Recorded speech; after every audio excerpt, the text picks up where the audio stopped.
श्रद्धालु और जो हमारे यहाँ पर तीर्थयात्रीगण आ रहे हैं उनको किसी प्रकार की असुविधा न हो, इसके लिए नगर निगम पूरा ध्यान रख रहा है। इसमें आप देखें जितने भी हमारे जो प्लेसेज हैं, हम लोग इस समय लगभग 20,000 श्रद्धालुओं को रात्रि में विश्राम करने की व्यवस्था नगर निगम और अन्य संस्थाओं के माध्यम से कर रहे हैं। इसमें अयोध्या कैंट पे जो हमारे मेला स्पेशल जो ट्रेन आ रही हैं, बाकी जो यहाँ के जो श्रद्धालु हैं उनको अयोध्या कैंट रेलवे स्टेशन के शेल्टर होम में, यहाँ पर लक्ष्मण कुंज में जो मल्टी लेवल कार पार्किंग है उसके सारे फ्लोर्स को खाली करा के उसको एक शेल्टर होम के में तब्दील किया गया है। और गोल्फ कार्ट के माध्यम से हम लोग गोल्फ कार्ट की भी व्यवस्था की है, जिसके माध्यम से अयोध्या कैंट रेलवे स्टेशन से हम श्रद्धालुओं को लेकर आते हैं और रात्रि विश्राम करते हैं और यहाँ से जाते हैं। वहाँ पर उनको स्वच्छ पेयजल और शौचालय की सुविधा उपलब्ध है। और बाकी यहाँ पे के जो आम जन और यहाँ के विभिन्न संगठन हैं उनके सहयोग से आप देखें तो कई स्थानों पर भंडारा भी चलाया जाता है, जिससे श्रद्धालुओं को एक निःशुल्क और क्वालिटी भोजन भी यहाँ पर उपलब्ध हो रहा है। इसी प्रकार जो अयोध्या धाम का रेलवे स्टेशन है वहाँ भी इसी तरह की व्यवस्था है। दोनों जगह हम लोगों ने हेल्प डेस्क बना रखा है और जिस शेल्टर होम में जितनी क्षमता होती है, जिस आश्रय गृह में, उसके हिसाब से जो श्रद्धालु ऐसे आते हैं जिनके पास कोई आश्रय नहीं है उनको उस आश्रय स्थलों पर भेजा जाता है। आप चाहे साकेत पेट्रोल पंप के चौराहे के पास जो हमारा आश्रय गृह है UPSTDC के माध्यम से संचालित है, फटिक शिला का आश्रय गृह है जो बड़ी क्षमता का है,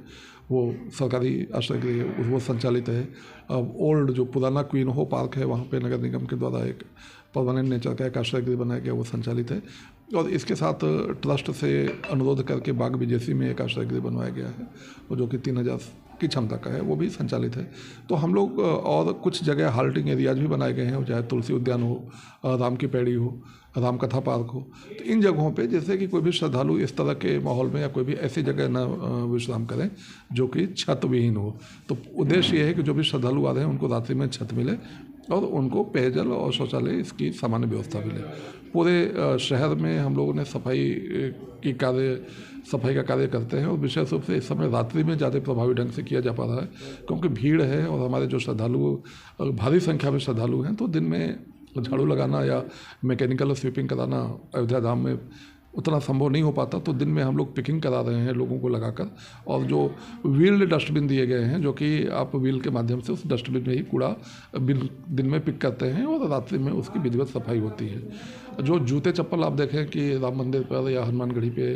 काफ़ी भारी संख्या में जूते चप्पल भी श्रद्धालुओं के छूट रहे हैं, तो उन जूते चप्पल को हम लोग MRF सेंटर ले जा रहे हैं और MRF सेंटर में प्रयास ये कर रहे हैं कि सारे जो जूते चप्पल हो अधिकतम उसको हम पेयर में अरेंज कर दें, और पेयर में अरेंज करने के बाद जो नगर निगम का RRR सेंटर है हम वहाँ वापस भेजते हैं। तो कोई भी नीडी व्यक्ति जो भी जिनके पास जूते चप्पल नहीं है वो वहाँ से निःशुल्क अपने साइज के जूते चप्पल लेकर वो जा रहा है। तो हम इस समय ये भी प्रयास कर रहे हैं कि कोई भी इस तरह का कोई भी ऐसी वस्तु जिसका पुनर्उपयोग किया जा सकता हो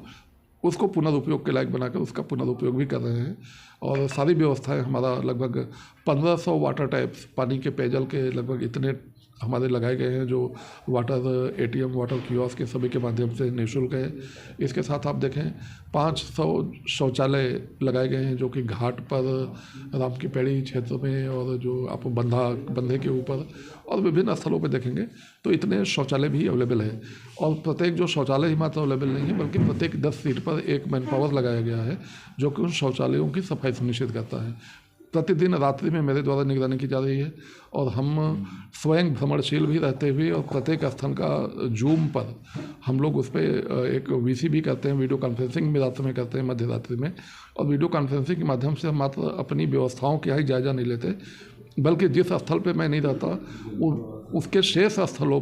के जो श्रद्धालु आ रहे हैं, जो पर्यटक हैं, जो आम जन हैं, उनसे बात करके उनका भी फीडबैक लिया जा रहा है कि हमारी व्यवस्था किस प्रकार की है और हम अपने व्यवस्था में और अधिक गुणात्मक सुधार और क्या कार्य करके कर सकते हैं। तो हम सुझाव भी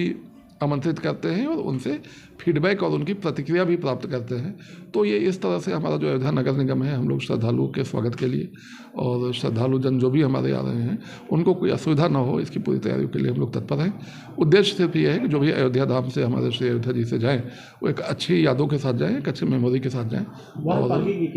और वाहन पार्किंग देखिए, जितनी भी जगह आउटर एरियाज हैं हर जगह वाहन पार्किंग है। इस समय जो अपेक्षित संख्या जो वाहन थी उससे बहुत अधिक वृद्धि हुई है। तो जितने भी आउटर एरियाज हैं आप देखेंगे, इवन गोंडा के, आप गोंडा ब्रिज को देखें जो सरयू जी का, तो उसके गोंडा के पास भी कई वाहन पार्किंग है। और मैं बताऊं कि उस वाहन पार्किंग तक जाने के लिए भी यद्यपि कि नगर निगम का भौगोलिक क्षेत्रफल के अंतर्गत नहीं है, लेकिन वहाँ भी हम लोगों ने प्रकाश की व्यवस्था और बाकी व्यवस्था उन क्षेत्रों में भी की है। इसी प्रकार से जो जितने भी आउटर के रोड्स हैं, चाहे वो सुल्तानपुर रोड हो या रायबरेली रोड हो या जो लखनऊ रोड है, गोरखपुर साइड, हर जगह आउटर पे एक कार्डन है जहाँ पर कि लिमिटेड एक्सेस है, जहाँ से कि वाहनों को छोड़ा जाता है। और जो इंटरनल जहाँ जहाँ पे हमारे वाहन पार्किंग है, पार्किंग लॉट्स भर जाते हैं, तो कई जगह पे सड़क के किनारे भी आमजन खड़ा करके जाते हैं। लेकिन अभी जो हम लोग की प्राथमिकता है वो ये है कि श्रद्धालुओं को असुविधा ना हो और बाधा रहित श्रद्धालु दर्शन करें, और दर्शन करने के उपरांत वो श्रद्धालु यहाँ से वापस जाए।